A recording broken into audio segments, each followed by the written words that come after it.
सबको जय श्री कृष्ण, जय श्री जय सिया राम, जय श्री राम, जय श्रीमन नारायण, जय श्रीमन्नारायण, जय जगन्नाथ। जय जगन्नाथ। संत श्री तुकाराम जी महाराज ने एक बालक से कहा कि तुम्हारे जीवन के केवल 7 दिन बचे, चले जाओ। वो बालक घर गया, 7 दिन बाद लौट करके आया, रोने लगा, बोले कि आज तो मेरा अंतिम दिन है, अब मेरे प्राण चले जाएंगे। महाराज जी आप कोई नाम संकीर्तन ही सुना दो। तो श्री तुकाराम जी महाराज बोले, अच्छा ये बताओ पिछले 7 दिनों में तुमने क्या किया? बोले ऐसा मुझे याद नहीं, मैं तो बस एकांत में बैठ करके रोता रहा। बोले अच्छा ये बताओ पहले कितनी रोटियां खाते थे? बोले पहले 4 से 5। बोले इन 7 दिनों में कितनी खाई? बोले 1 रोटी भी अच्छे से नहीं जाती थी, आधी रोटी में भी लगता था मन अब मर ही जाना है, क्या खा के करना। बोले अच्छा एक बात बताओ, इससे पहले तुम्हारी बहन भाई आदि सबसे लड़ाई होती थी? बोले हाँ इन 7 दिनों में लड़े। बोले नहीं वो लड़ने आते थे पर मैं कहता था 7 दिन बाद चले ही जाना है, अब लड़के क्या करूं, बहन की भी मान ली, भाई की भी मान ली, सबकी सुन ली। अच्छा 7 दिन पहले माता पिता पे गुस्सा आता था? बोले हाँ खूब, मेरा तो लड़ाई झगड़ा होता था, पर इन 7 दिनों में? बोले माँ ने डांटा, पिता ने डांटा, मैं रो जाता था बस और हाथ जोड़ के कहता था मुझे चले ही जाना है, मत डांटो। माँ मुझे डांटती थी, मैं जाके उनका आलिंगन करता था, अरे माँ तू डांट ले, ये डांट सुनने को नहीं मिलेगी 7 दिन बाद। तुकाराम जी महाराज बोले मुझे पता चल गया कि 7 दिन में मरना है तो तुम्हारा व्यवहार, स्वभाव, भोजन, आहार सब शुद्ध हो गया। हम ये बात भूल जाते हैं, इसलिए हमसे दुष्कर्म बनता है। हम ये बात भूल जाते हैं कि अगला क्षण भी मेरा अंतिम हो सकता है, इसीलिए हम गलत करने से पहले सोचते नहीं, किसी के हृदय को ठेस पहुंचाने से पहले सोचते नहीं। इसने मेरा मान किया, इसने सम्मान किया, इसने अपमान किया, इन्हीं में ही लगे रहते हैं। क्यों? ये भूल जाते हैं कि अगला क्षण भी अंतिम हो सकता है। हरि नाम जप लो। तुकाराम जी बोले जिस दिन ये बात मान लोगे कि मेरा अंतिम क्षण कभी भी आ सकता है, तो संसार के व्यवहार में रुचि लगेगी नहीं, फिर तो बस ये लगेगा कभी भी प्राण जा सकते हैं, हरि को भज लो, हरि को भज लो, नाम जप कर लो। भजन में लगना बड़ी बात नहीं है, यह भी बड़ी बात है कि ये विचार करके अपने मन में बैठा लीजिए कि मैं कभी भी मर सकता हूं, कहीं मैं कुछ अधूरा या कुछ विषय करके ना चला जाऊं। उस बालक ने फिर कहा ये तो बताइए कि 7 दिन में मैं मरने वाला हूं कि नहीं? बोले मरोगे तो नहीं। तो उससे ही नाचने लगा। बोले अभी बहन के पास जाता हूं, क्या कह रही थी 3 दिन पहले मुझसे, उससे जाके बदला लेता हूं, अभी मां को जाके बताता हूं 3 दिन पहले ऐसा ऐसा बोल रही थी। बोले यही गलत है। व्यक्ति के अंदर ये सारे कुभाव इसीलिए आते हैं क्योंकि वो भूल जाता है कि वो कभी भी मर सकता है। ये स्मृति बने रहे कि अंतिम क्षण कभी भी आ सकता है, कहीं कोई हिसाब उधार करके ना चला जाऊं मैं संसार में, आना पड़ेगा नहीं तो। आपको पता है पुनर्जन्म क्यों होता है? जिन लोगों के हिसाब अधूरे रह जाते हैं संसार में, उनको फिर से आना पड़ता है। हिसाब अधूरे मतलब हिसार में किसी के 500 रुपए आपने मार लिए या फिर छल करके ज्यादा ले लिए और जीवन जी लिया, 35, 40, 36, 60 आदि वर्ष जी लिए, लेकिन वो 500 रुपए का हिसाब करके नहीं गए, उसको वो गलत रूप से जो कमाया उसका कोई पुक्ति करके नहीं गए, केवल उसके लिए भी आना पड़ेगा। कई जीव संसार में 2-3 घंटे के लिए भी आते हैं। आए, घर में उत्सव मना, रात्रि में पता चला कि बालक तो जीवित ही नहीं है। 4 घंटे, 5 घंटे, 1 घंटे, 10 मिनट, 1 मिनट के लिए भी जीव संसार में आता है। सबका हिसाब अधूरा रहता है, वही आते हैं। इसलिए कोई हिसाब रह ना जाए। अब आप कहोगे महाराज जी हिसाब बराबर होगा कैसे? 2 ही तरीके हैं। पहला तरीका, या तो आपको याद हो कि मैंने कहां कहां किस किस से क्या क्या व्यवहार किया है, या दूसरा तरीका, हरेर नाम हरेर नाम हरेर नामैव केवलम कलौ नास्तेैव नास्तेैव नास्तेैव गतिरन्यथा। ठाकुर जी को सरेंडर हो जाओ, बोले मुझे नहीं पता कि मुझसे क्या क्या हो गया है, मैं बस आपका नाम गा रहा हूं, इसका हिसाब कैसे बराबर होगा आप देख लेना। इतना नाम जप करने लग जाओ। तो ठाकुर जी उस नाम के प्रभाव से देखो, जब तक नाम जप नहीं करते थे सब सुख थे जीवन में, लेकिन जैसे भक्ति मार्ग में आए, नाम जप के मार्ग में आए, कथा सुनने लगे, कहीं ना कहीं एक जीवन का एक कोना वो कष्ट देता ही रहता है। कभी शारीरिक पीड़ा, कभी मानसिक पीड़ा, कभी आर्थिक व्यवस्था में तंगी, कभी कुछ ना कुछ होता ही रहेगा। क्यों? नाम भगवान आकर के एक जन्म नहीं अनेक जन्मों के हिसाब बराबर करवाते हैं। फिर बोले यही अंतिम जन्म होना चाहिए, भोग लो। माधवदास जी का चरित्र आता है, जगन्नाथ जी के परम भक्त, अतिसार का रोग हो गया था उनको,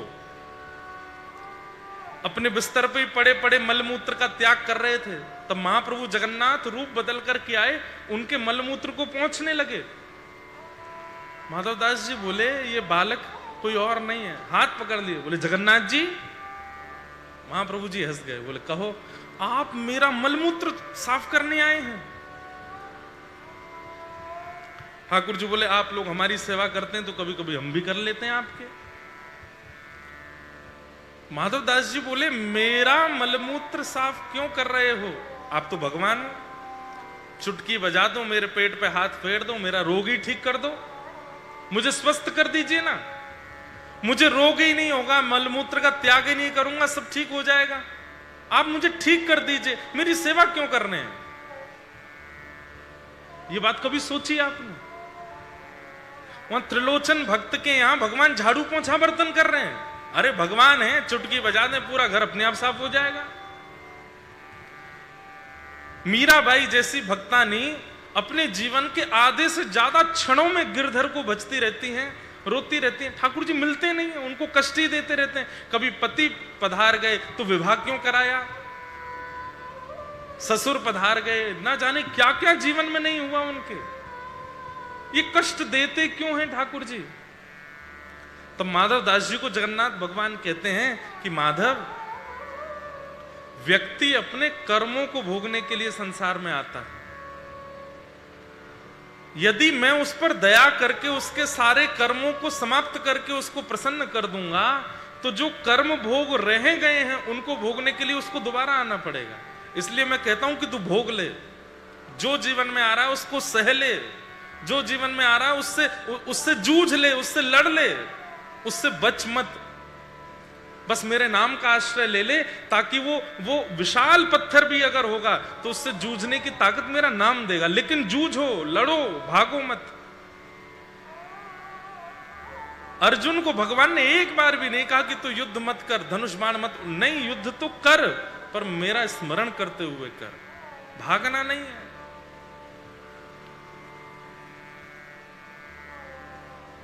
आज जाके लिख लीजिएगा, मैं दोबारा हिसार कब आऊं मुझे नहीं पता। हरियाणा तो आऊंगा, पर हिसार कब आऊंगा अब नहीं पता। इसलिए हमारी बात ये मान लीजिए, लिख लीजिए कि यह मेरा अंतिम जन्म होना चाहिए। और रोज उसी बात को देख करके अपना नाम जप किया कीजिए, उसी बात को देख करके भगवत स्मरण किया कीजिए। अरे फोन के वॉलपेपर पे लगा लो, ये मेरा अंतिम जन्म होना चाहिए, ऊपर जगन्नाथ जी का चित्र लगा लो। जब जब देखो तब तब सोचो। किसी से लड़के भी आओगे ना, दोबारा लौट के, भैया सॉरी, क्षमा करना, आपकी गलती नहीं थी, मेरी ही गलती है, सॉरी, हाँ, बुरा नहीं मानना। अपने आप व्यवहार में कुशलता आने लगेगी, अपने आप वो कर्म करने। अरे हम आपको दावे से कह सकते हैं, अगर अगले 7 जन्म भी आपके बच्चे होंगे, लेकिन इस जन्म में यदि कर्म सुधार लिए, भजन बढ़ा लिया, तो 7 जन्म भी नहीं लेने पड़ेंगे, ठाकुर जी एक में ही मुक्त कर देंगे। पर व्यवस्थित होना पड़ेगा। हमने तो लिख लिया अपनी डायरी में, आप भी लिखो, ये अंतिम जन्म होना चाहिए। और दूसरी पंक्ति क्या लिखना? क्योंकि यह मेरा अंतिम जन्म है, इसलिए श्याम सुंदर इसी जन्म में मिल जाइएगा, दोबारा नहीं आऊंगा मैं। बस यह उद्देश्य निश्चित कर लीजिए। चाहे आप जगन्नाथ रस कथा सुने, चाहे आप भागवत कथा सुने, राम कथा सुने, वृंदावन, अयोध्या, जगन्नाथपुरी, बद्रीनाथ, द्वारिका, कहीं भी जा रहे हैं, सबके पीछे उद्देश्य आपका यही है कि नाथ मुझसे ऐसा कोई कर्म ना बने कि मुझे पुनर्जन्म लेना पड़े, ये मेरा अंतिम जन्म हो और आप मुझे इसी जन्म में मिलो, बस यही मेरे जीवन का एक उद्देश्य। इस उद्देश्य से आप भजन भी करेंगे, नियम भी करेंगे, कथा भी सुनेंगे, सब कर्म पूरे होंगे। और सबसे बड़ी बात कि व्यवहार में शुद्धता अपने आप आने लगेगी। व्यवहार दूषित ही इस बात से हो जाता है कि हम ये भूल जाते हैं कि हमारे जीवन का उद्देश्य क्या है। बस इसी उद्देश्य से रहो और इस उद्देश्य की सफलता के लिए एक काम और करो। क्या? वृत्रासुर जो अपनी स्तुति में कहते हैं, अहम हरे तब पादैकमूल दासानुदासो भवतास्मि भूय मनस्मरेता सुपतिर्गुणांस्ते गृणीतवा कर्म करोतु काय। दासानुदासो भवतास्मि भूय। आप जो जॉब करते हैं, बिजनेस करते हैं, काम करते हैं, वो सब अपनी जगह, पर भक्ति मार्ग में सबसे ज्यादा आवश्यक दासानुदासत्व को ग्रहण करो। ठाकुर जी के दासों के दास बनने का प्रयास करो। कई बार आजकल जैनजियों का प्रवेश हो रहा है भक्ति मार्ग में भी, खूब आते हैं कथाओं में भी, पर पता नहीं क्यों इन लोगों से डर बहुत लगता है। क्यों? स्थिरता नहीं है, नेक देर में ही पलट जाते हैं, नेक देर में इधर उधर हो जाते हैं। शक्ति है, बल है, बुद्धि है, तर्क है, कुतर्क है, सब कुछ है, पर स्थिरता नहीं। और भक्ति में स्थिरता बहुत आवश्यक है।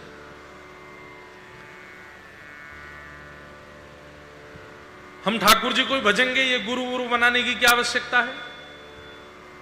सीधे ठाकुर जी का जाके भजन करो, सीधे भगवान का दर्शन करो, ये संतों की सेवा करना, इनकी वो करना, ये क्या आवश्यकता है?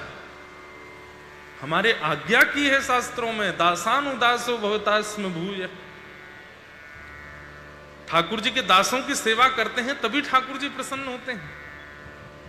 श्रीमद् भागवत में तो 4 प्रकार के भागवतों का वर्णन किया गया। उसमें मध्यम भागवत बताया उन लोगों को जो केवल मूर्ति की आराधना करते हैं लेकिन भगवत प्रेमियों में निष्ठा नहीं रखते। ठाकुर जी कहते हैं उनको मैं बहुत जल्दी मिलता नहीं हूं। इसलिए दासानुदासत्व बहुत आवश्यक है। ठाकुर जी के दासों के दास बनो। एक कथा है, मैंने सुनी थी कहीं। एक व्यक्ति था, उसको राजा से मिलने का बहुत शौक था। माता पिता थे नहीं, तो उसने अपने चाचा से कहा कि चाचा जी मुझे राजा से मिलवाओ कभी। तो उसके चाचा ने कहा कि ये सामने एक माता जी जाती दिख रही है तुझे? बोले हाँ, इनका पति सिपाही है राजघर में और ये रोज दोपहर में, ठीक दोपहरी में भोजन लेके उसके लिए जाती है। तू एक काम कर, तू इससे कैसे भी करके ये सेवा तू ले ले, उस सिपाही का भोजन तू लेके जाया कर, क्या पता कल को ये योग्यता बन जाए कि तुम राजा से मिल लो। ध्यान से सुनना। तो वो व्यक्ति उन माता जी के पास गया, बोले कि मैं निष्काम भाव से सेवा करूंगा, आप एक काम कर दीजिए। बोले क्या? मुझे इस सेवा दे दो, दोपहर में जो आप ये दोपहर में भोजन लेके जाती हो ये मैं लेके चला जाया करूंगा, आपके पतिदेव को पवा दिया करूंगा। उनको भी अच्छा लगा, बोले बहुत बढ़िया सेवक मिल गया, अच्छी बात है। तो दोपहर में वो भोजन लेके जाता, सिपाही के पास जाता। सिपाही भोजन के समय पर अपने जूते उतार करके और प्रसाद पाने बैठता। तो वो लड़का उतनी देर क्या करता, उसके जूते साफ करता, बढ़िया चमका करके धर देता, खाली बर्तन लेके आ जाता। सिपाही जूते लेकर के, जूते पहन के जाता। एक दिन सेनापति आ रहे थे, तो सेनापति ने आकर के देखा तो सिपाही लोग सब उनको सलाम करने लगे। तो सेनापति ने देखा इसके जूते बड़े चमक रहे हैं। बोले भाई ये जूते कहां से चमकाए? बोले एक हमारा सेवक है, वो आता है, वही साफ करता है। ऐसे सेवक को तो हमारे पास भेजो, इतना बढ़िया करता है वो, हमारा होना चाहिए। सिपाही ने आज उस बालक से कहा, अब तुम्हारा जो है सेवा हम नहीं करवाएंगे, अब तुम सब जो सेनापति हैं उनकी सेवा में जाओ। वो सेनापति के जूते चमकाने लगा। एक दिन सेनापति महामंत्री से मिले तो महामंत्री जूता देके बोले, इतने बढ़िया जूते तुम्हारे साफ होते हैं, कौन करता है? बोले कि एक बालक आता है। बोले उसको हमारी सेवा में भेजो। सेनापति से महामंत्री की सेवा में गया। एक दिन महामंत्री प्रधानमंत्री से मिले। प्रधानमंत्री बोले, जूते बड़े चमक रहे हैं तुम्हारे, कौन करता है? बोले कि एक बालक। बोले उसको हमारे पास भेजो। प्रधानमंत्री एक दिन राजा की सभा में पहुंचे तो राजा के जूते फीके।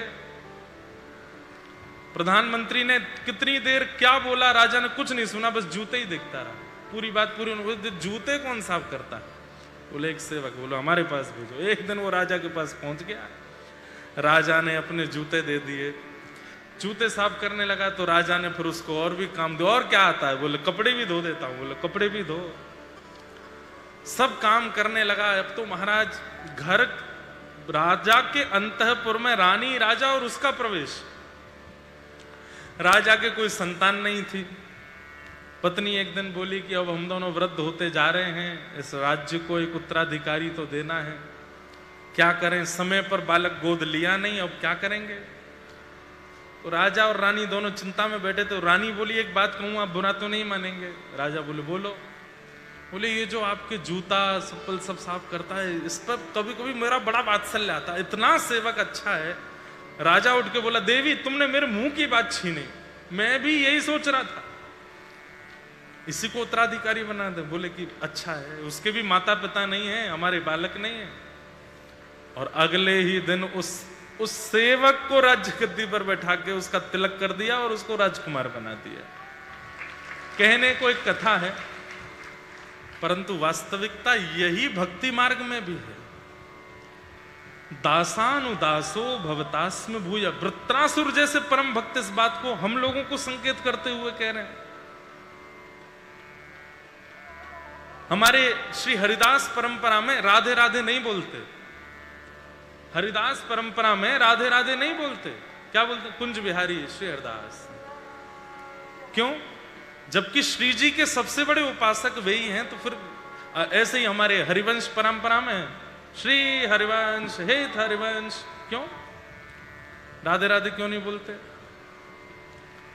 बोले पहले भैया आचार्यों को मनाओ, आचार्यों की कृपा से फिर परमाचार्यों को मनाओ, परमाचार्य कृपा करके फिर सहचर्यों से मनवाएंगे, सहचर्या कृपा करके तब श्री जी से कहेंगे कि आप कृपा की कोर करो, तब श्री जी हम पर कृपा करेंगे।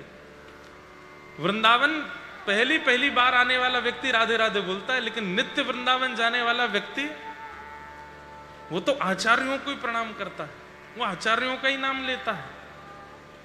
निताई गौर हरि गौर, आचार्यों का नाम बोलते हैं, आचार्यों को प्रणाम करते हैं। क्यों? आचार्य कृपा करेंगे, दासानुदासत्व जीवन में आएगा, तब परम गति जो है उसकी प्राप्ति होगी। हम सीढ़ी पर चढ़ना चाहते हैं, अब आपके पैर भले ही कितने भी लंबे हों, आप 50 सीढ़ी कैसे लांग जाओगे ऊपर? चढ़ना तो पड़ेगा। प्रयास करोगे तो गिरोगे, नाक टूटेगी, दांत टूटेंगे। लोग यही कर रहे हैं, सीधे चढ़ना चाहते हैं, वहां पर सीधे पहुंचना चाहते हैं इनके पास। नहीं, दासानुदासो भवतास्म भूय। पहले दासत्व जीवन में लाओ, दासत्व जीवन में आएगा तब परम की प्राप्ति होगी। अब कथा अपने आप जुड़ गई। विद्यापति जी ने ब्राह्मण होते हुए भी सवर जाति के विश्ववसु की सेवा की। क्यों? कि मुझे नील माधव का दर्शन हो जाए। जात पात पूछे नहीं को, हरि को भजे सो हरि को हो। हम ब्राह्मण हैं। दुनिया में आजकल आरक्षण की इतनी बात की जाती है, इतना ज्यादा प्रोपेगेंडा पॉलिटिक्स चलती है आरक्षण पर, जातिवादी पर, लेकिन आप किसी भी कथा में चले जाओ, व्यास मंच पर बैठ करके व्यास जी किसकी कथा सुना रहे हैं? रैदास जी की कथा सुना रहे हैं। आज स्मरण हुआ कक्ष में नामाचार्य हरिदास ठाकुर, मुस्लिम भक्त। श्री जगन्नाथ महाप्रभु ने अपना रथ रोक दिया जिनके लिए। कौन? सालबेग मुसलमान। अहे नील शैर प्रबल मतवार प्रबल मत वारण मुआरण नलनी बनकु कर दलन अहे नील शैल प्रबल मत वारण प्रबल मत वारण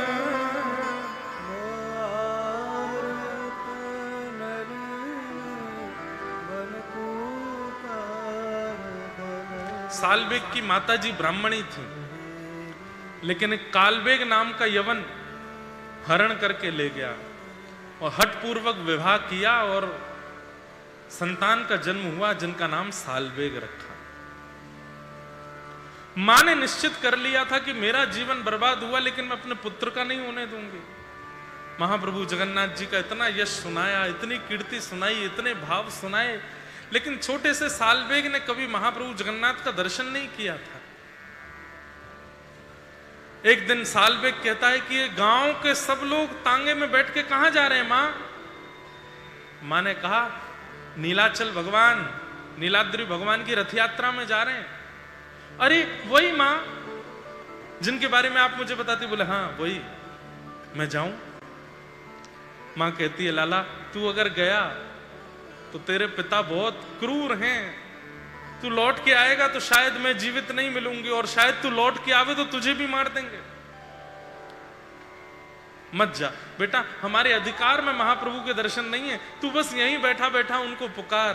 तब सालबेग अपनी छत पर बैठ करके जिस दिशा में जगन्नाथपुरी है उस दिशा की ओर देख करके कहते हैं नाम रख लिया आपने जगन्नाथ, लेकिन मुझे कहने में कोई अतिशयोक्ति नहीं, आप केवल हिंदुओं के नाथ हो, हमारे नहीं।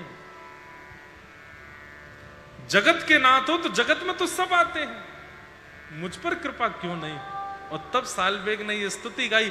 आज भी महाप्रभु जगन्नाथ का रथ जैसे ही बढ़ता है, थोड़े ही आगे चल के बड़डांड पर सीधे हाथ में सालबेग की समाधि है, वहां आज भी रथ रुकता है महाप्रभु जगन्नाथ का। किसके लिए? किसी राजा के लिए नहीं, किसी महापुरुष के लिए नहीं, एक मुस्लिम भक्त के लिए आज भी रुकते हैं। और वहां सारे पंडा पुजारी इसी भाव को गाते हैं। अर्थ क्या है इसका? उड़िया भाषा में है, ओ नीलाचल पर्वत के मतवाले हाथी जगन्नाथ, अहे नील शैल प्रवण मत्तावरण। अरे मतवाले हाथी जगन्नाथ, आप जब अपने मंदिर से कूद कूद के उतर के आते हो तो ऐसा लगता है कोई मतवाला हाथी नीलाचल पर्वत से नीचे आ रहा है। हाथी का स्वभाव है कि वो जब कुंड सरोवर में कमलों को देखता है तो अपनी सूंड से लेकर के अपने चरणों से रौंद देता है, नाथ मेरे चित्त के आर्त रूपी सरोवर में जितने आर्त हैं उन सबको भी रौंद दीजिए ना नाथ। गजराज चिंता कला थाई घोर जलेना। एक समय पर गजेंद्र ने आपको पुकारा था, जब ग्राह ने उसका पैर पकड़ लिया था, सभी देवी देवता आकाश में खड़े रहे। गजेंद्र मोक्ष की कथा सुनी है? सबने सुनी है। त्रिकूट पर्वत का राजा था गजेंद्र, अपनी असंख्य पत्नियों के साथ स्नान करने गया, जल के जीव मगरमच्छ ने पैर पकड़ लिया। तो पहले तो गजेंद्र को लगा अभी जानता नहीं है किसका पैर पकड़ा इसने, जैसे ही पता चलेगा कि जंगल का राजा गजेंद्र, तो माफी मांगता डोलेगा, थोड़ी देर इसको पकड़ने दो बाद में बताऊंगा। थोड़ी देर बाद जैसे ही गजेंद्र बाहर निकलने लगे तो निकल ही ना पावे। पत्नियों ने सूंड से सूंड लगा के खींचा, पूरा बल लगा दिया। 1 दिन 2 दिन 3 दिन महीनों बीत गए, गजेंद्र बाहर नहीं आ पाए। एक एक करके पत्नियां जाने लगी, देवी तुम कहां जा रही हो? पत्नी कहती भूख लगी है, प्यास लगी है, बच्चे भूखे हैं, आप तो निकल जाएंगे या नहीं भी निकल पाएंगे पर बच्चे तो पालने पड़ेंगे ना। गजेंद्र बोला ये मेरी पत्नी है, आज मैं इतना कष्ट में हूं, इसको भूख लग रही है, इसको प्यास लग रही है। एक एक करके सारी पत्नियां चली गईं, सारे बच्चे चले गए, अकेला गजेंद्र रह गया, सारा अभिमान चूर चूर हो गया। किस बात का त्रिकूट पर्वत का राजा हूं मैं? आज मेरी विषम परिस्थिति में मेरे लोग मेरे साथ नहीं है। पूर्व जन्म में यही इंद्रद्युम्न नाम के राजा थे। इन्होंने गजेंद्र मोक्ष तब लिखा था, लेकिन तब भी एक संत अपराध के कारण ये गजेंद्र बन के आए थे। तब अचानक से इनको वही स्तुति पूर्व जन्म की याद आई और सबसे नीरस होके, संसार की नीरसता को जान करके तब इन्होंने भगवान नारायण की स्तुति को गाया, गजेंद्र मोक्ष। एक बात हम बताएं, भागवत जी में आज्ञा है, द्विस्वप्न नाश, गजेंद्र मोक्ष रात्रि में करना चाहिए सोने से पहले। एक तो दुष्स्वप्न नहीं आता, कभी गलत सपना नहीं आएगा, और दूसरी बात शुद्ध मति प्राप्त होती है। मतलब आप कुछ गलत नहीं सोचोगे कभी। कर्म खराब कैसे होते हैं? गलत सोचने से। गजेंद्र मोक्ष इन सबको पवित्र करता है, पर संस्कृत में करना पड़ेगा, हिंदी में नहीं। और जब तक याद ना हो तो कम से कम YouTube पे सुन के सोया करो गजेंद्र मोक्ष। पूरे गजेंद्र मोक्ष में देवताओं का नाम नहीं है। कहते हैं कि जब गजेंद्र पुकार रहा था तो आकाश में 33 कोटि देवता खड़े थे और सब देख रहे थे। तो एक दूसरे से देवता बोले तुम जाओ बचाने, तो दूसरे देवता हमारा नाम ही नहीं बोल रहा, कैसे चले जाए? एक बार तो कहते अम्बे मैया आओ तो तुरंत जाऊं। कोई बोले तुम्हारा नाम तो ले ही नहीं रहा। गणपति बोले है तो हमारी ही वर्ग का गजेंद्र है, लेकिन एक बार बोलते हे गणपति आ जाओ, नाम तो बोले मेरा। 33 कोटि देवता आकाश में खड़े थे, लेकिन कोई उसकी रक्षा करने नहीं गया। तभी शेष शैया पर पौड़े हमारे ठाकुर जी उठ करके बैठे। लक्ष्मी बोली कहां? सुन नहीं रही हो? गजेंद्र बुला रहा है। उसने कहा तो है नहीं कि चतुर्भुज भगवान आइए, नारायण आइए, शेषशाही भगवान आइए, लक्ष्मीपति आइए, नाम तो बोला नहीं, क्यों जा रहे हो आप? ठाकुर जी बोले लावारिश वस्तु पर सरकार का अधिकार होता है, उसकी स्तुति लावारिश है, कोई नाम नहीं है। और सहस्त्र नामों में मेरा एक नाम अनामी भी है, मेरा कोई नाम ही नहीं है। कैसे ठाकुर जी, कितने सरल है। तुरंत उठ करके गए, गरुड़ पर बैठ करके, और महाराज सुदर्शन चक्र लेकर के जब पहुंचे तब अपनी स्तुति के अंत में गजेंद्र कहता है नारायण खिल गुरो भगवन नमस्ते। हे अखिल ब्रह्मांड के भगवान नारायण, मैं आपको प्रणाम करता हूं। भगवान ने सुदर्शन चक्र से ग्राह का सिर धड़ से अलग करके उसको बचाया। वही बात साल वेग कह रहे, गजराज चिंता कला थाई घोर जलेन, गजराज चिंता कला थाई घोर जलेन, चक्र पेशी नक्र नाशी उद्धरील आपन, अहे नील शैल प्रवण मत वारण, प्रवण मत वारण, मुआरत नलनी बनकु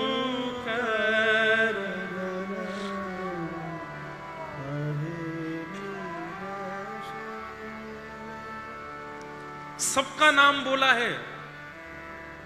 कुरु सभा तड़े सुनी द्रौपदी न जनान, आपने गजेंद्र की रक्षा की। कुरु सभा में आपकी बहन द्रौपदी की लाज आपने बचाई। महाभारत युद्ध में आपने अर्जुन की लाज बचाई। प्रहलाद पिता से जे बड़ दुष्ट दारुण, प्रहलाद के पिता हिरण्यकश्यप बड़े दुष्ट, इतना उनके लिए आप खंभ धारण करके नृसिंह बन के प्रकट हो गए। हे नाथ, जब इन सब के लिए आप जा सकते हो तब अंतिम पंक्ति में कहते हैं कहे साल बेग हीन जाति रे मुझवन, कहे साल बेग हीन जाति रे मुझवन। श्रीरंगा चरण तले, श्रीरंगा चरण तले करु अपन आहे नील सैना, प्रबल मत वरण, प्रबल मत वरण।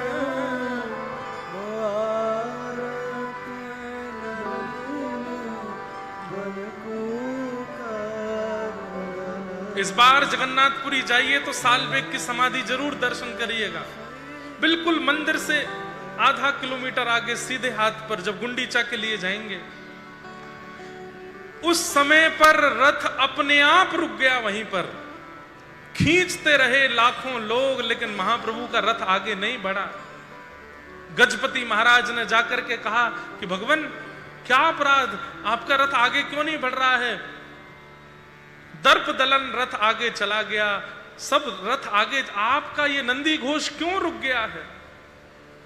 तब महाप्रभु जगन्नाथ कहते हैं कि मेरा एक भक्त पुकार रहा है, पहले उसको यहां लेकर के आओ तब जाऊंगा आगे। कौन है? सालबेग। सुन के आप लोगों को पता नहीं कैसा लगता, लेकिन मेरे मन में आता है कि हमारे प्रियतम को हमारा नाम पता है, हमारे लिए यही काफी है।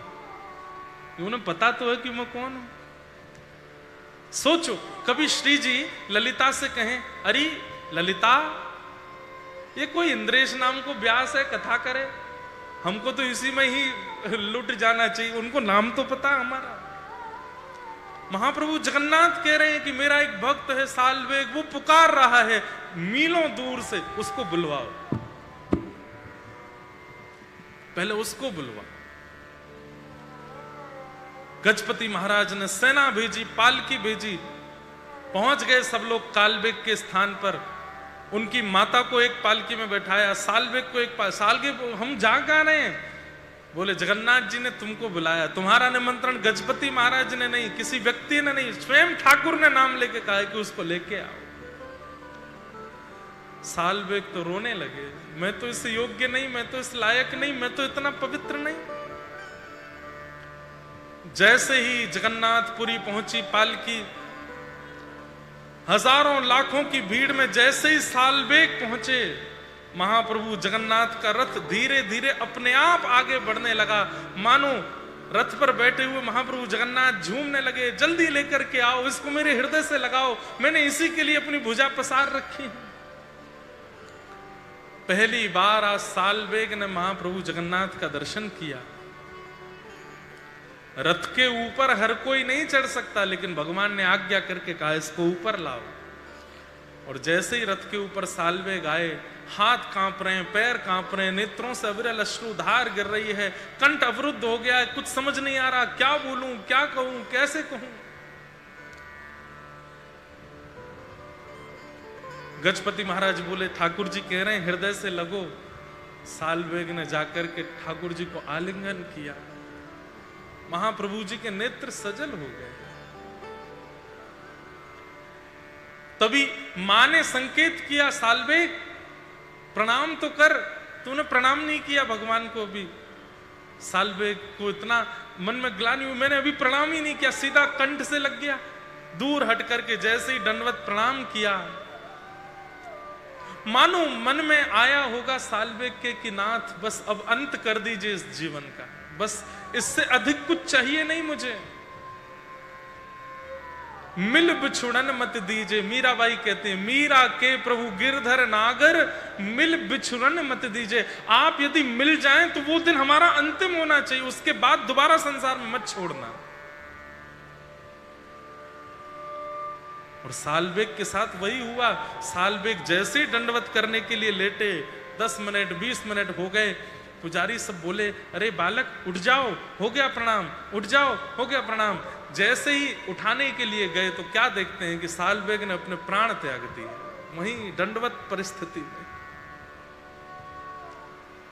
उस दिन पुरी में सबके नेत्र सजल हो गए।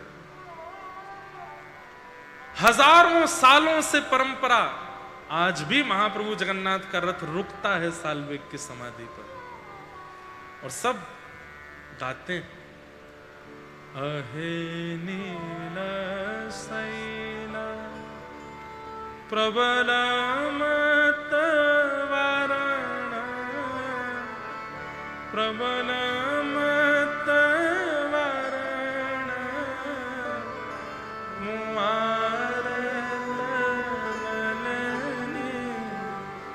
बनकु कर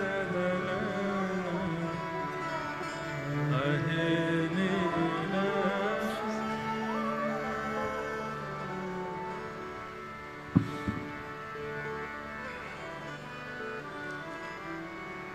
ठाकुर जी नहीं देखते कि आप ब्राह्मण हैं, क्षत्रिय हैं, वैश्य हैं, शूद्र हैं, कौन है। आपके चित्त में यदि भाव है तो आप उनके लिए सबसे प्रिय। अरे हमारी किशोरी जी, किन्हीं की पत्नी पधार गई, उसका नाम किशोरी था,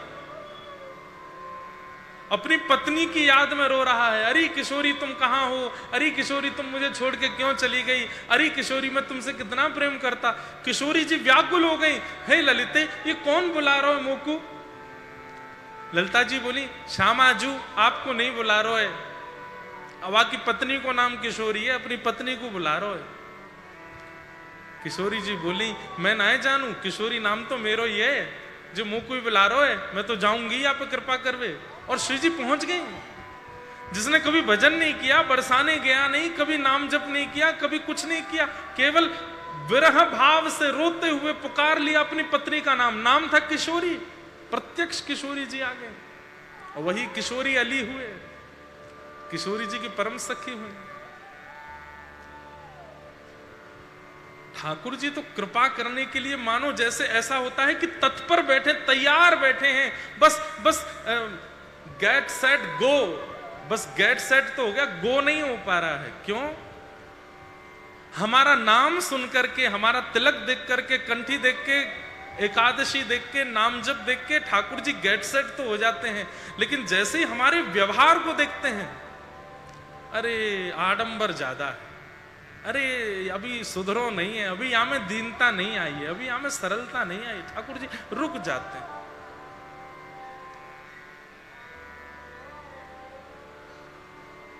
वह भाव प्रकट करो, वह व्यवहार प्रकट करो।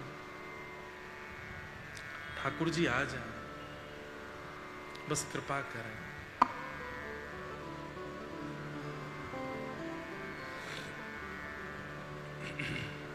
तो विद्यापति जी ने विश्ववसु की सेवा की और सबर विश्ववसु उनको नील माधव भगवान के पास ले गए। नील माधव का दर्शन करके विद्यापति जी वापस आए, इंद्रद्युम्न राजा को बताया। इंद्रद्युम्न राजा ने वहां जाकर के महाप्रभु जी का दर्शन किया, लेकिन नील माधव भगवान वहां से अंतर ध्यान हो गए। तब ठाकुर जी का यह स्वभाव है कि वह थोड़ा विरह तो देते हैं। इंद्रद्युम्न को विरह हुआ, व्याकुल हो गए। तब ठाकुर जी ने आज्ञा दी, तुम चिंता मत करो, मैं आऊंगा। और 3 लकड़ियों के रूप में भगवान आए, उनका निर्माण हुआ, वही महाप्रभु जगन्नाथ के रूप में प्रतिष्ठित हुए। स्नान पूर्णिमा के दिन महाप्रभु जी का प्रादुर्भाव हुआ और उनका जलाभिषेक किया गया। स्कंद पुराण में कहते हैं कि जिस समय महाप्रभु जगन्नाथ के ऊपर जल पधराया जाता है, सुगंधित जल से उनका स्नान किया जाता है, उस समय यदि अपने चर्म चक्षुओं से महाप्रभु जी का दर्शन यदि कोई कर ले स्नान करते हुए, तो जन्म से लेकर के उस क्षण तक के जितने पाप हैं सब नष्ट हो जाते हैं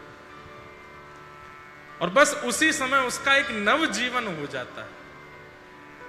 ऐसे महाप्रभु के जलाभिषेक दर्शन का फल। और फिर उसके बाद कहा कि यदि वह जल अभिषिक्त उसका यदि कोई पान कर ले तो जन्म जन्मार्जित जितने पाप हैं वो सब नष्ट हो जाते हैं। मतलब स्नान पूर्णिमा पर महाप्रभु का जलाभिषेक दर्शन और उस जल का पान करने से एक प्रकार से आपका नव जीवन हो जाएगा, बिल्कुल पवित्र हो जाओगे आप। उसके बाद यदि कुछ भी करोगे तो वो नंबर 1 पर आएगा, क्योंकि उससे पहले के सारे खाते नष्ट हो जाते हैं। ऐसे महाप्रभु जी के जलाभिषेक की बात हुई। तत्पश्चात महाप्रभु जी मानव लीला कर रहे हैं, इसलिए बुखार आता है, ज्वर। अब इसके ऊपर भी एक बड़ी सुंदर कथा है कि महाप्रभु जगन्नाथ जी को ज्वर क्यों आता है। वो तो परमात्मा है।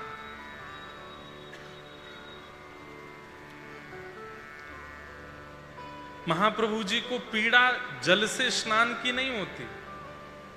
ये बात बहुत गहरी है और समझनी पड़ेगी आपको। महाप्रभु जगन्नाथ जी को पीड़ा होती है हमारे अविश्वास की, हमारी अश्रद्धा की।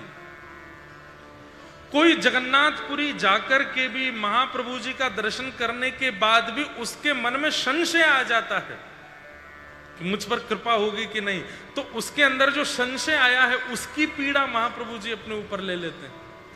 महाप्रभु जी को प्रणाम करने के बाद, महाप्रसाद पाने के बाद भी किसी के चित्त में अविश्वास आता है, उस अविश्वास को महाप्रभु जी अपने ऊपर ले लेते हैं, इसलिए पीड़ित हो जाते हैं 15 दिन के लिए। हम सबकी पीड़ा ले लेते हैं अपने ऊपर। कोई महाप्रभु जगन्नाथ का दर्शन करने के बाद भी अपने जीवन को व्यवस्थित नहीं कर पाता, तो उसकी अव्यवस्था को अपने ऊपर ले लेते हैं महाप्रभु जगन्नाथ, और 15 दिन के लिए ज्वर में चले जाते हैं, बुखार हो जाता है ठाकुर जी को।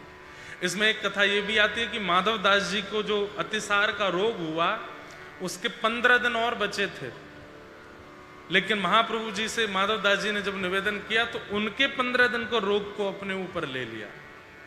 माधव दास जी स्वस्थ हो गए। स्वस्थ होकर दर्शन करने गए तो पुजारियों ने कहा मंदिर तो बंद है। बोले क्यों? ठाकुर जी को ज्वर आ गया है।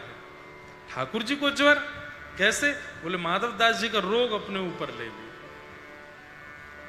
ऐसे महाप्रभु जगन्नाथ 15 दिन फिर ज्वर का क्रम जब निकल जाता है, 15 दिन के बाद महाप्रभु जी फिर रथ यात्रा के लिए आते हैं। तब ठाकुर जी का नैन दर्शन होता है, उसको नैन उत्सव कहते हैं।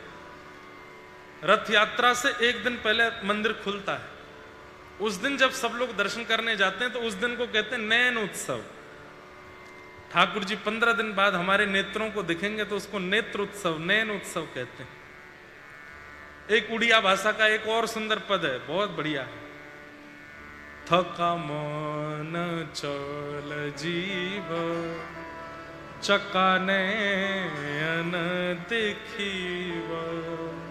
अरे मन, कितना सुंदर भाव है। एक बात आपको बताएं, बंगला भाषा में, उड़िया भाषा में भाव बहुत सुंदर है। इतने इतने सुंदर भाव हैं। आजकल हमारे उत्तर भारत में भजन सुनते हैं लोग, लेकिन कहीं ना कहीं भाव शून्य हो जाते हैं। लेकिन आज भी बंगला भाषा के, उड़िया भाषा के भजन आप सुनोगे, उनमें भाव भरपूर है। क्या कह रहे हैं? अरे मेरे थके हुए मन, तू पूरे विश्व ने तुझे बड़ा थका दिया, चल तुझे चकानैन दिखा के लाता हूं। थका मन चल जीव चकानयन देखीव।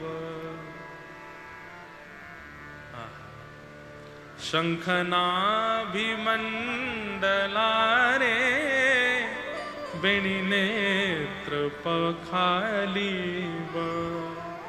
थका मन चल जीव चकानयन देखीव। जगन्नाथपुरी में चकानैन बोलते हैं ठाकुर जी को। ये कोई पद में चकानैन अलग से डाल दिया क्योंकि चक्र जैसे, पहिया जैसे नेत्र हैं, इसलिए चकानैन नहीं बोलते, उनको बोलते ही हैं चकानैन। जैसे हमारे यहाँ कहते हैं कहाँ जा रहे हो? बरसाना जा रहे हैं ना, लाडली जी के दर्शन करने जा रहे हैं, लाली के दर्शन करने जा रहे हैं, श्री जी। ऐसे ही लोकल लोग जो हैं उड़ीसा के, कभी कभी वो ये नहीं कहते महाप्रभु दर्शन, जगन्नाथ दर्शन, वो दो बात बोलते। कालिया के दर्शन करने जा रहे हैं, दूसरा कहेंगे चकानैन के दर्शन करने जा रहे हैं। चकानैन नाम है जगन्नाथ जी का।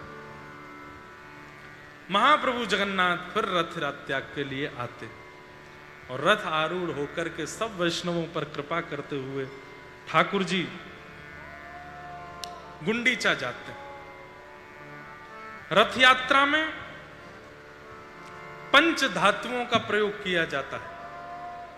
महाप्रभु जगन्नाथ जी का जो नंदी घोष रथ बनता है उसमें काष्ठ लकड़ी, रंग दूसरी धातु, तीसरा लोहा आदि का प्रयोग होता है, चौथा तंबूरा पत्र पुष्प आदि का प्रयोग होता है और पांचवा वस्त्र। इन पंच धातुओं से महाप्रभु जगन्नाथ का रथ बनाया जाता है।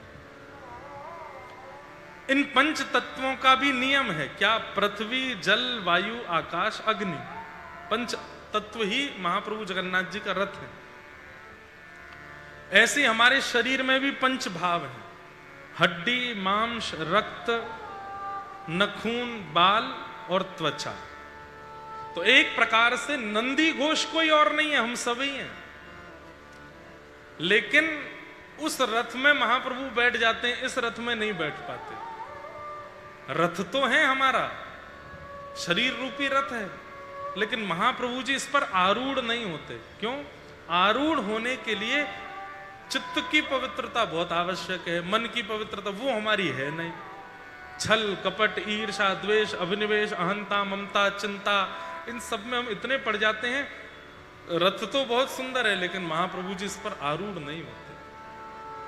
तो रथ यात्रा का यही भाव है कि अपने शरीर रूपी पंच तत्व से बने हुए रथ में, उसमें भी बिल्कुल मध्य में जो मन है, वहां इतना रिक्त स्थान छोड़ो, उसको इतना पवित्र कर लो कि महाप्रभु जी आवें और आपके हृदय में ही बैठे। और देखो, कल मैं कह रहा था कि श्रीमन चैतन्य महाप्रभु की भावना क्या है कि कुरुक्षेत्र से ब्रजवासी ठाकुर जी को लेकर के वृंदावन जा रहे हैं। यही रथ यात्रा है कि कुरुक्षेत्र से ठाकुर जी को लेकर ब्रजवासी वृंदावन आए।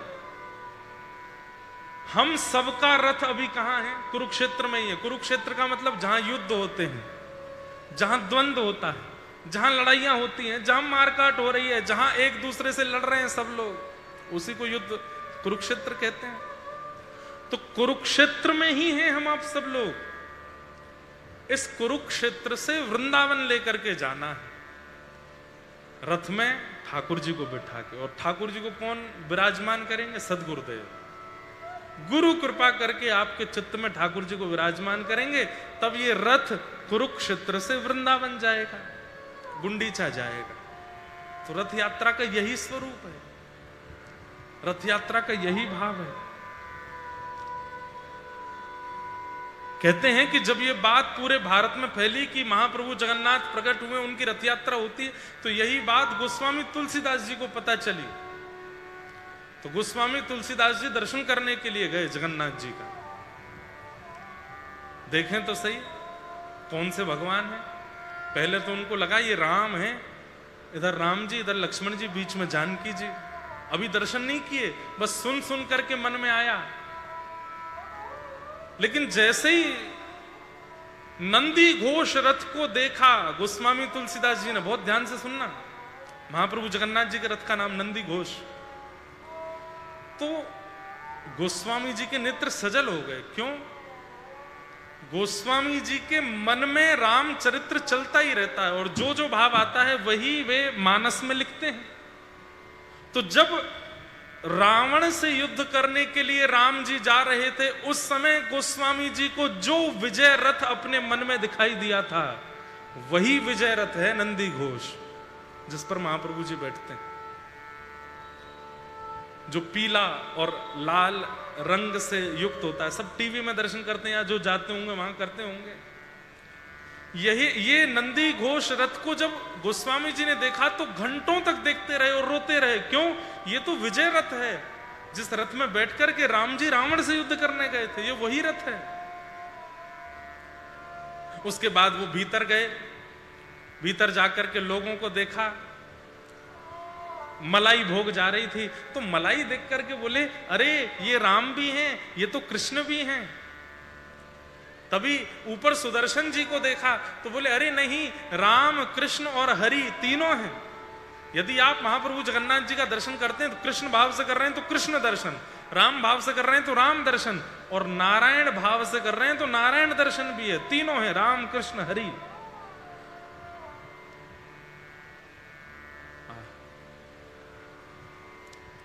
लेकिन जैसे ही भीतर मंदिर में प्रवेश किया और महाप्रभु जगन्नाथ जी को देखा, देख करके तुरंत गोस्वामी जी ने नेत्र बंद किए। नहीं नहीं नहीं नहीं नहीं नहीं, ये नहीं हो सकता। फिर दोबारा नेत्र खोले तो घबरा गए, ये कैसे परमात्मा? इनकी आंखें पिघल गई, इनके हस्तकमल कहां हैं, उंगलियां कहां हैं, पिघल गए। और ये रूप देख करके गोस्वामी जी अपने मन को धीरज नहीं कर पाए, दौड़ने लगे वहां से। आज भी वो स्थान है जहां पर रात्रि निवास गोस्वामी जी ने किया, और वहां बैठ करके रो रहे थे, नहीं नहीं, ये मेरे राघव जी नहीं हो सकते, ये परमात्मा नहीं हो सकते, ये कैसे भगवान है, ये ऐसे पिघले हुए भगवान, बिना हाथ पैर के भगवान कैसे हो सकते हैं। मन में ये सब विचार कर रहे थे, तभी राघव जी प्रकट हो गए। प्रकट होकर के बोले, गोस्वामी जी क्या बात है, क्यों रो रहे हो आप? बोले, नाथ ये कैसा रूप है आपका, ना हाथ है, ना पैर है, ना मुख है, ना नेत्र है, ना कान है। राम जी बोले, तो जाइए मानस जी में एक चौपाई आपने लिखी, उसको मिटा दीजिए। कौन सी चौपाई? बिन पद चलहि सुनहि बिन काना, बिन पद चलहि सुनहि बिन काना। आपने ही लिखा है, परमात्मा का वर्णन करते हुए आप लिख रहे थे, बिन पद चलहि सुनहि बिन काना, बिन पद चलहि सुनहि बिन काना। कर बिन कर्म करहि विधि नाना। कर बिन कर्म। अरे वो परमात्मा बिना पैरों के चलता है, बिना कानों के सुनता है, बिना हाथों के सब काम करता है। आप लोग कभी महाप्रभु जगन्नाथ जी का दर्शन करने जाओ, दुनिया में एकमात्र मंदिर ऐसा है जहां का एक समय का भोग कितनी दूर रखा जाता है पता है? गरुण स्तंभ है।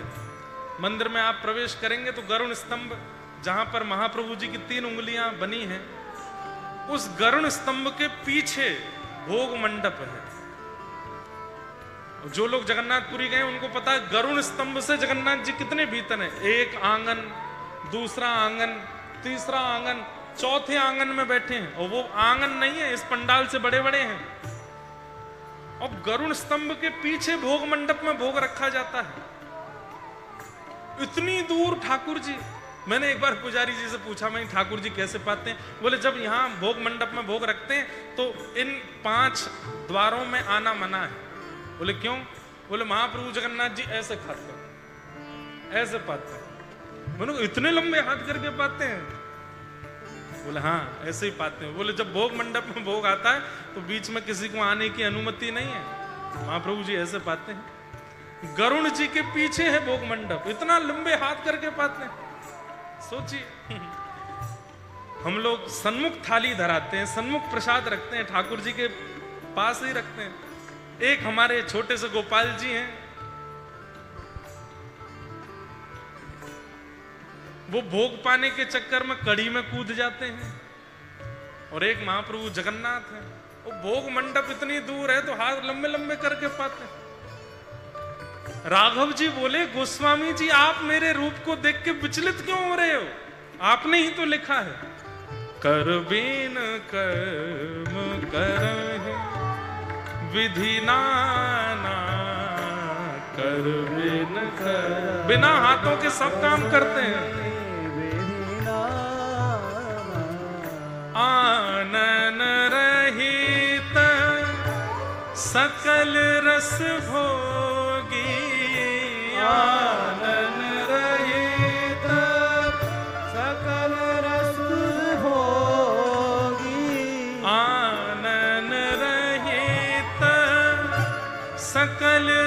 भोगी आनन रहित सकल रस भोगी बिन वाणी बता बड़ जोड़ी बिन वाणी बता बड़ जोड़ी ओ तन बिन परस नयन बिन देखा तन बिन परस नयन बिन देखा बिनु पद चलहि सुनहि बिन खाना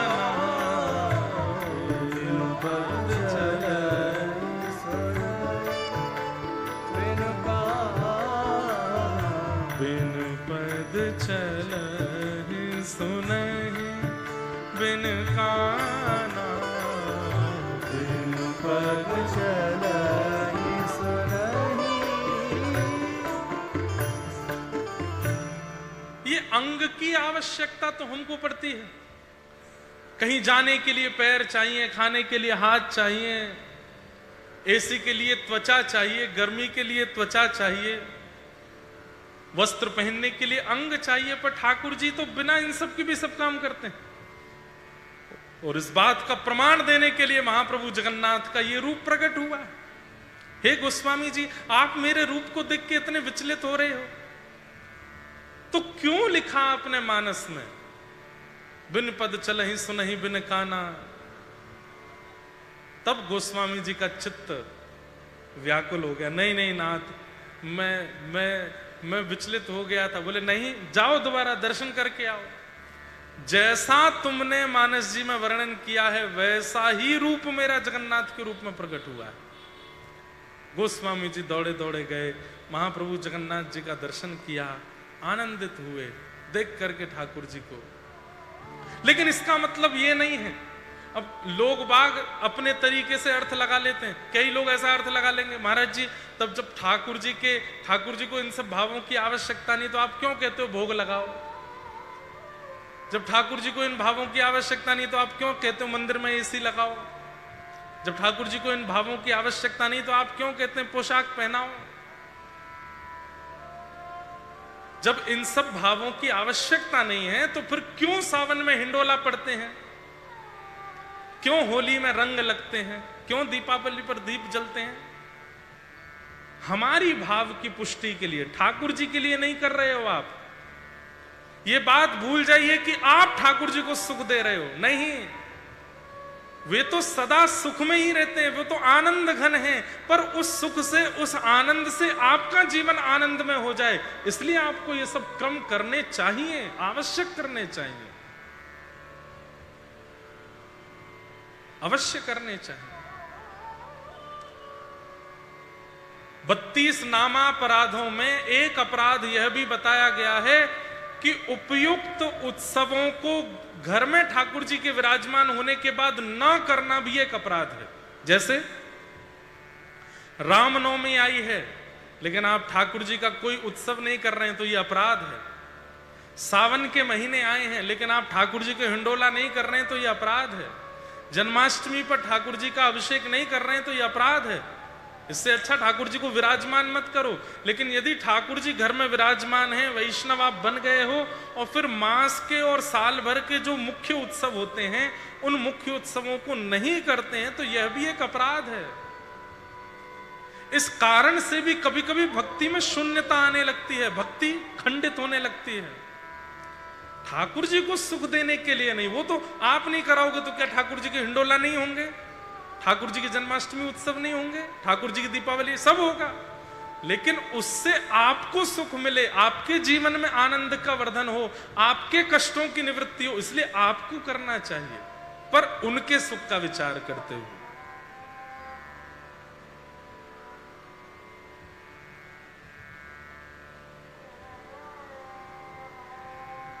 हिंडोला के उत्सव चल रहे हैं, घिर आए बदरा झुक आए बदरा, घिर आए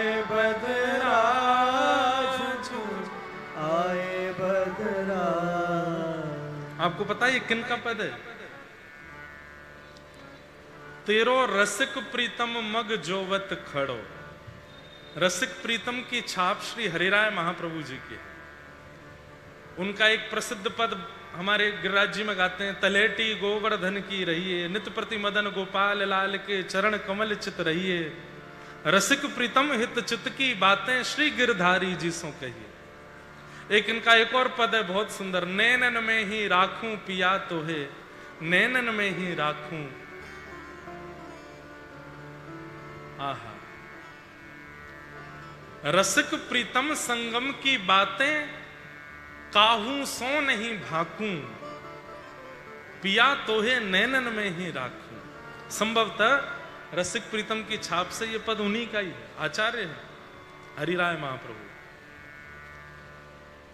हो घेरे आए बदरा, झुके आए बदरा, घेरे आए बदरा, झुक आए बदरा, श्याम झूलन पधारो, घेरे आए बदरा, श्याम झूलन आओ भाव से पधारो, घेरे आए बदरा, ओ श्याम झूलन पधारो, घेरे आए बदरा, श्याम झूलन पधारो, घेरे आए बदरा। ऐसो मान नहीं कीजे हठ छोड़िए अली, ऐसो मान नहीं कीजे हठ छोड़िए अली, ऐसो मान नहीं कीजे हठ छोड़िए अली, ऐसो मान नहीं कीजे हठ छोड़िए अली।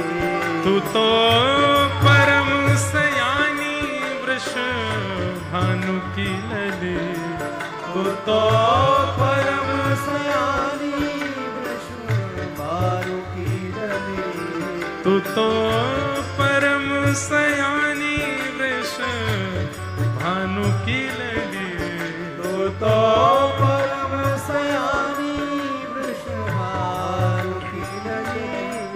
घेर आए बदरा, झुक आए बदरा, घेर आए बदरा, झुक आए बदरा, ओ घेर आए बदरा, झुक आए बदरा, घेरे आए बदरा, झुक आए आओ। बदरा। हे श्यामा झूलन पधारो, घेर आए बदरा, श्याम झूलन पधारो, घेरे आए बदरा। हे राधे झूलन पधारो, घेर आए बदरा, ओ राधे झूलन पधारो, घेरे आए बदरा। साजो सकल श्रृंगार सरो नैन गजरा, साजो सकल श्रृंगार सरो। नैन गजरा। देखो एक बात और, कई लोग बहुत व्यस्त हैं, उत्सव नहीं कर पाते ठाकुर जी के, तो उत्सव संबंधी पद गा दिया कीजिए।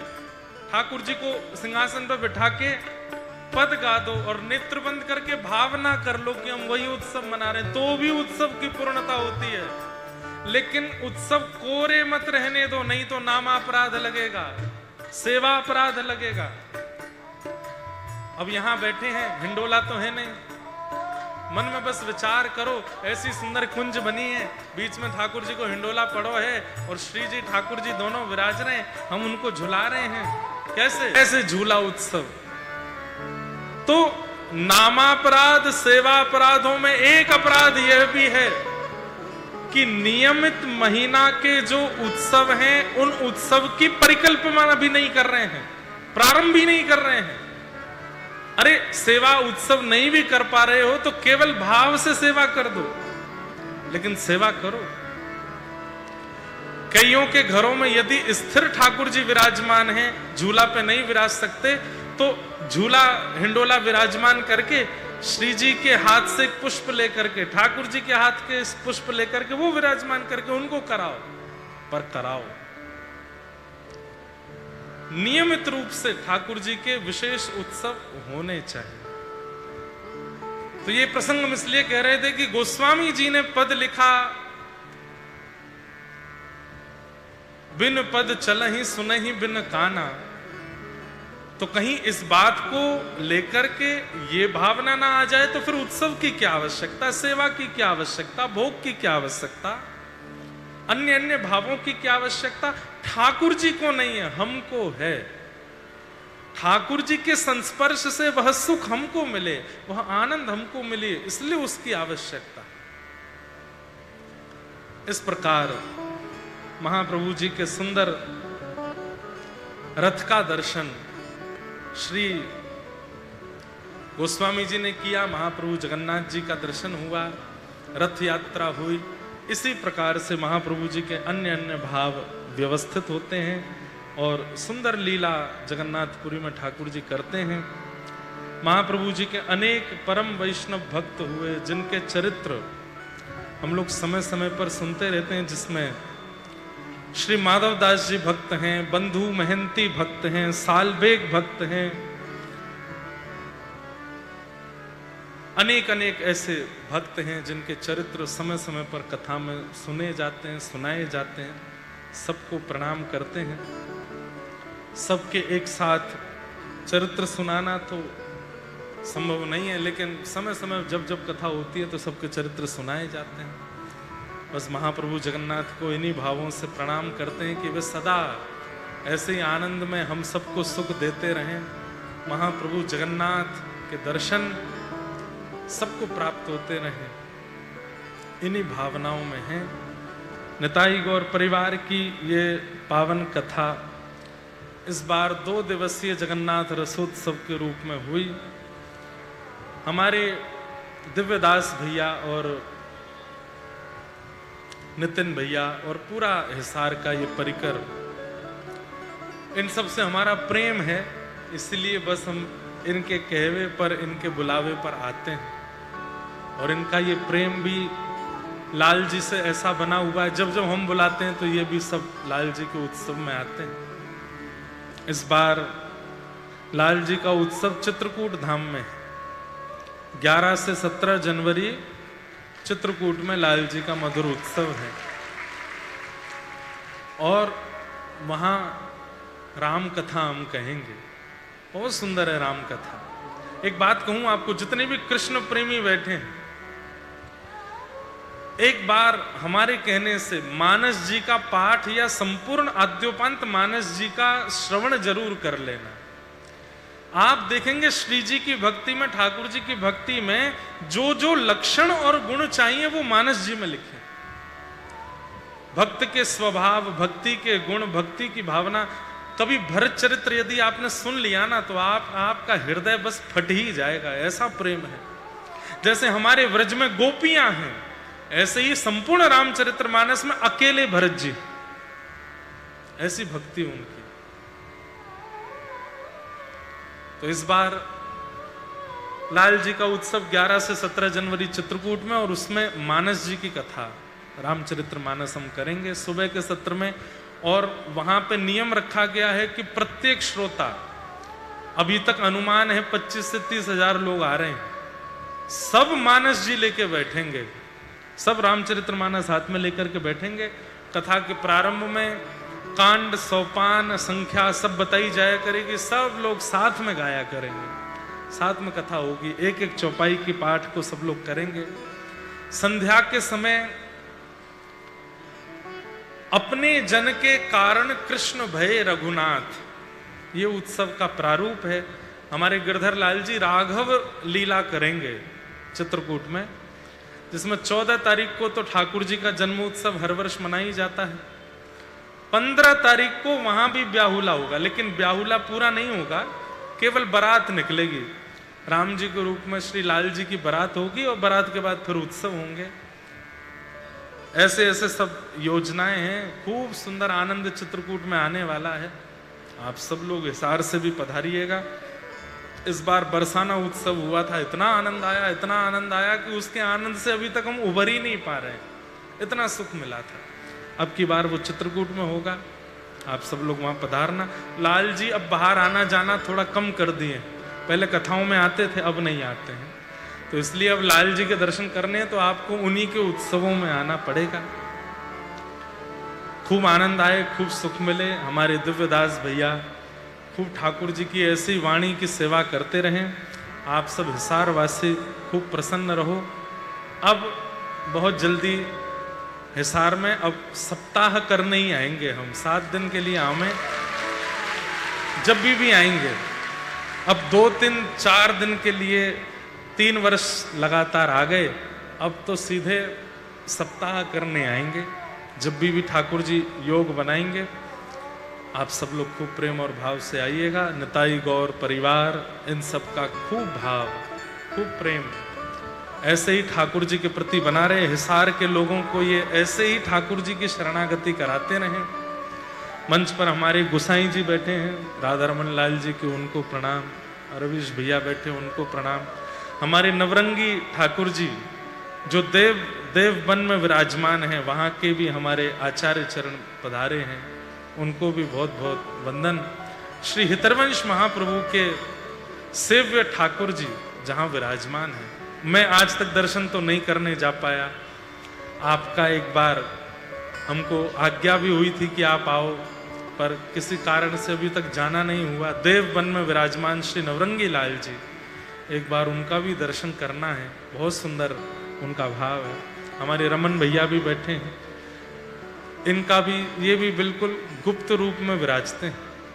इनके भजन पद पूरे लोग गाते हैं, लेकिन बहुत लोग इनको शायद देखते ही नहीं हो प्रकट रूप से। कौन सा गाना है? हाँ? एक बहुत प्रसिद्ध आपका सुंदर, आपकी लेखनी किशोरी जी लिखवाती हैं। मनमोहन तुम्हें रिझाऊं, हो तो है नित नए लाड लड़ाऊं। मनमोहन तुम्हें रिझाऊं। हमारे रमन भैया के जो लिखे हुए भाव है ना, वो लेखक की लेखनी नहीं लगती। लेखक की लेखनी अलग होती है, पर इनके भावों में ऐसा लगता है कि ये जो इन्होंने जो किया है उसी को लिख दिया है। अब ये कौन गा सकता है बताओ? कितने सुंदर भाव है। भाव भरे भूषणों से आपको सजाऊं मैं, नित नव भोज निज हाथों से पवाऊं। तेरे संग संग नाचूं गाऊं, तेरे संग संग नाचूं गाऊं। ओ तेरे संग संग नाचूं गाऊं, तेरे संग संग नाचूं गाऊं। बसा कर नैनों में, छिपा कर नैनों में, बसा कर नैनों में, छुपा कर नैनों में। ओ मनमोहन तुम्हें रिझाऊं, मनमोहन तुम्हें रिझाऊं। ओ तो है नित नए लाड लड़ाऊं। वो तो ये नित नए लाड लड़ाऊं। बसा कर नैनों में, छिपा कर नैनों में, बसा कर नैनों में, छुपा कर नैनों। इस भाव की सबसे प्रिय पंक्ति जो है मेरी, राधिका किशोरी संग रमण तुम्हारा, मुझको दिखा दो कभी ऐसा नजारा। राधिका किशोरी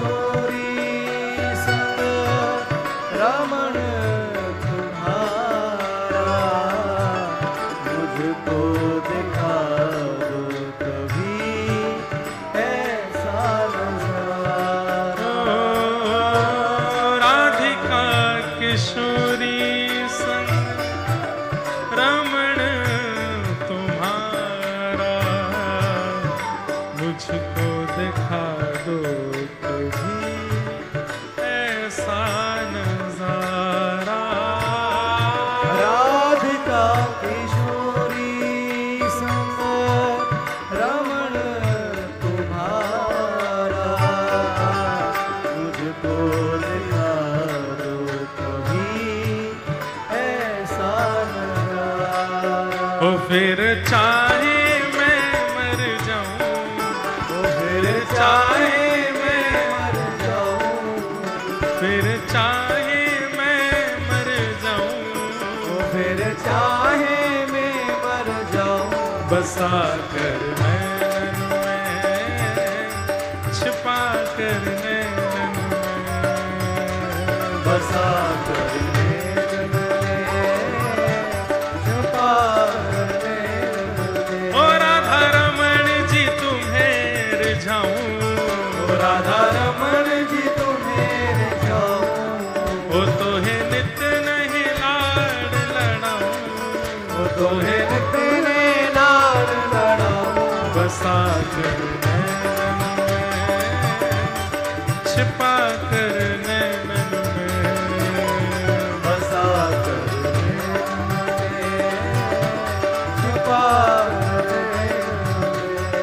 ओ बसा कर नैनन में, छिपा कर नैनन में। बसा कर नैनन में, छुपा कर और नैनन में। एक भाव मुझे पर्सनली प्रिय है। ओ पाग टेढ़ी सिधरे, वापे मोती लटकन, पाग टेढ़ी। सुधर शब्द नहीं है, ऐसा लगता मानो देख रहे हैं क्या। वाप मोती लटकन, हे डोले व्रज कुल जो में, डोले ब्रजकुल जो में, हे डोले श्री वृंदावन में, डोले श्री वृंदावन में, झूम के राधा पाग टेढ़ी सिधरे, पाग टेढ़ी। तो ये सब भाव हमारे रमन भैया के मन से प्रकट होते हैं, और आज इन्होंने हमको बहुत बड़ा उपहार दिया है। वो मैं आपको नहीं बताऊंगा क्या दिया है, लाखों करोड़ों खरबों नहीं, उससे भी बहुत ज्यादा दिया है। तो आप ऐसे ही बस ठाकुर जी की सेवा में प्रसन्न रहें। कहाँ गए भैया? तो खूब सुख मिला हिसार वासियों को। हम बस यही भाव कहेंगे कि आगे गिरें। आपको सबको प्रणाम है। दिव्य भैया सब ऐसे ही आनंद करते रहें। आज के सत्र को हम विराम देंगे क्योंकि अब वृंदावन प्रस्थान करना है। कल रक्षाबंधन का उत्सव है, आप सब लोग खूब भाव से मनाइएगा।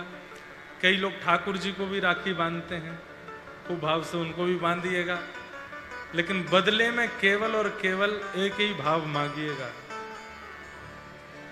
किशोरी मोहे सेवा में लीजो, लाडली सेवा में लीजो,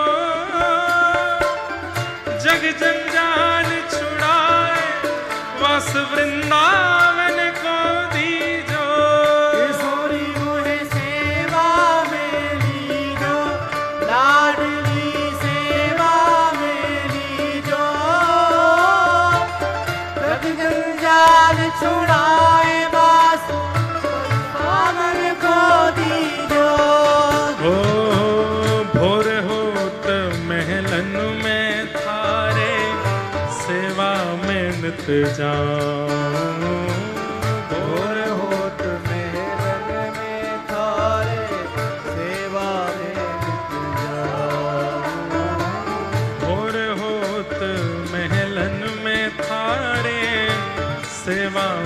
नित जाऊं। और होत मेरन में थारे सेवा में नित जाऊं। मंगला के नित दर्शन पाऊं, जीवन सफल बनाऊं। मंगला के नित दर्शन पाऊं, जीवन सफल बनाऊं। किशोरी मोहे, किशोरी मोहे, किशोरी मोहे सेवा में लीजो, लाडली सेवा में लीजो। जग जंजाल छुड़ाए, बस बरसाने को दीजो। किशोरी मोहे सेवा में लीजो, लाडली सेवा में लीजो। जग जंजाल छुड़ाए, बस बरसाने को दीजो। राधे राधे राधे राधे राधे जय श्री राधे। राधे राधे राधे राधे राधे जय श्री राधे। श्री राधे राधे राधे राधे राधे जय श्री राधे। राधे राधे राधे राधे राधे जय श्री राधे। जय जय श्री राधे, जय जय श्री राधे। जय जय श्री राधे, जय जय श्री राधे। जय जय श्री राधे, जय जय श्री राधे। जय जय श्री राधे, जय जय किशोरी मोहे सेवा में लीजो, लाडली सेवा में लीजो। जग जंजाल छुड़ाए, वास वृंदावन को दीजो। किशोरी मोहे सेवा में लीजो, लाडली सेवा में लीजो। जग जंजाल छुड़ाए, बस बरसाने को दीजो। पड़ी रहूं मैं द्वार तिहारे, रसिकन दर्शन पाऊं। खड़ी रहूंगे बार तिहारे, रसिकन भगतन की रज धूल मिले तो अपने शीश चढ़ाऊं। भगतन की पग धूल मिले तो अपने शीश चढ़ाओ। ओ भगतन की पग धूल मिले तो अपने शीश चढ़ाऊं। भगतन की पग धूल मिले तो अपने शीश चढ़ाओ। हे किशोरी मोहे, किशोरी मोहे, किशोरी मोहे द्वारे रख लीजो, लाडली द्वारे रख लीजो।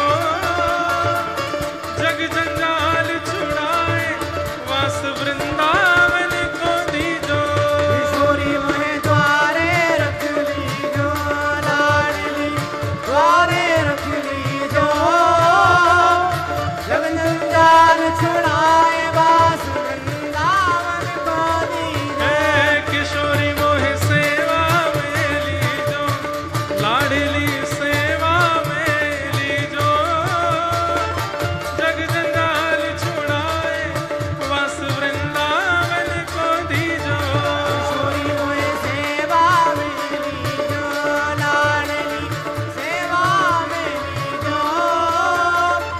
जग जंजाल छुड़ाए, बस वृंदावन को दीजो। राधे राधे रटूं निरंतर, तेरे ही गुणगान। राधे राधे रटूं निरंतर, तेरे ही गुणगान। अरे श्यामा श्यामा रटूं निरंतर, तेरे ही गुणगान। श्यामा श्यामा रटूं निरंतर, तेरे ही गुणगान। तेरे ही गुण गाए गाए मैं, तेरो ही है जान। तेरे ही गुण गाए गाए में, तेरो ही है जान। किशोरी मोहे, हो, किशोरी मोहे, हो, ऐसे नहीं भुजा उठा के गाओ। हे किशोरी मोहे अपनों कर लीजो, लाडली अपनों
आखिरी बार गा लो, फिर जा रहे हैं हम, फिर आप लोग गाते रहना। जगन्नाथ जगन्नाथ चक्का ओ नीलाचल वारे, तू न संभाले तो हम कौन संभाले हो।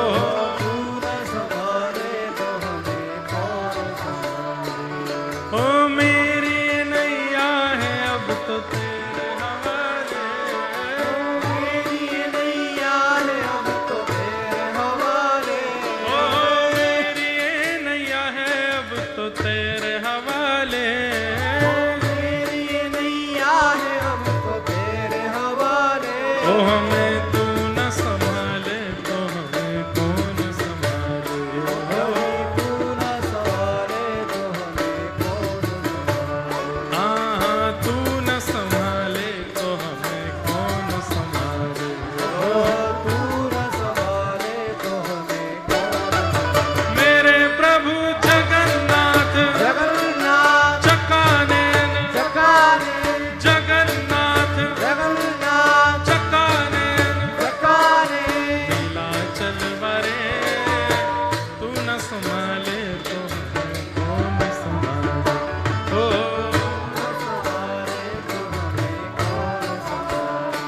हे दीन बंधु दया सिंधु प्राणों के प्यारे,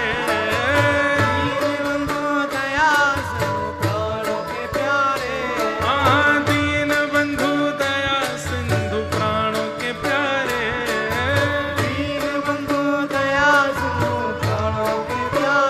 ओ हमें तू न संभाले तो हमें कौन संभाले हो। हे तू न संभाले तो हमें कौन संभाले।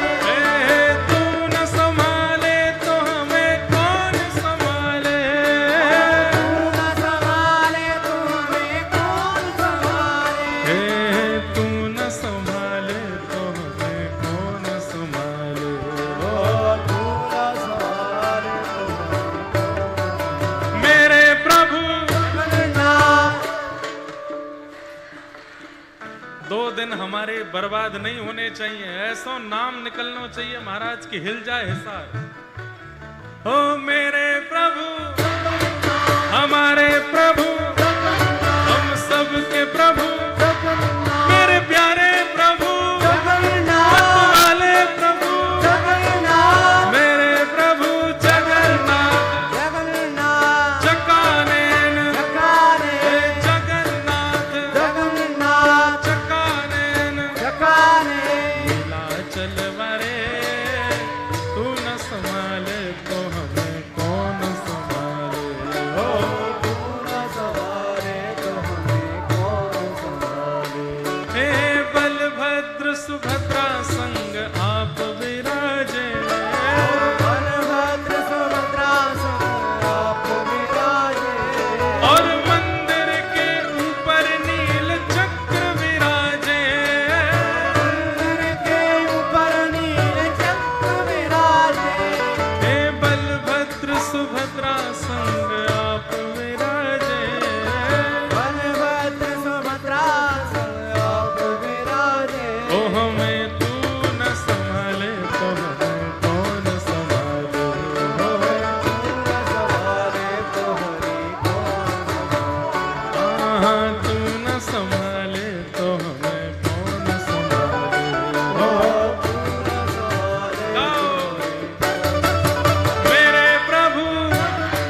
जगन्नाथ रक्ष माम् महाबाहु महाबाहु महाबाहु पाहि माम्। श्री नीलाचल धाम की जय। बलभद्र सुभद्रा मैया की जय।